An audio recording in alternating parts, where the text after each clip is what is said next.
Alessandro Coato, Tim Veneto,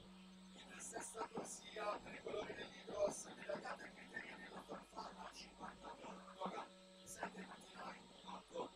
Giorgia Perotti, ovviamente stile libero, pilota per l'Hydros, queste le componenti, le partecipanti della prima serie, dopo la seconda serie, al momento Giulia Di Rasso, miglior tempo 58-80, vincitrice della quarta serie, passiamo già alle ultime bracciate, Mazzani nato in 5-6, c'è la Haber, Emma Haber davanti, 58 e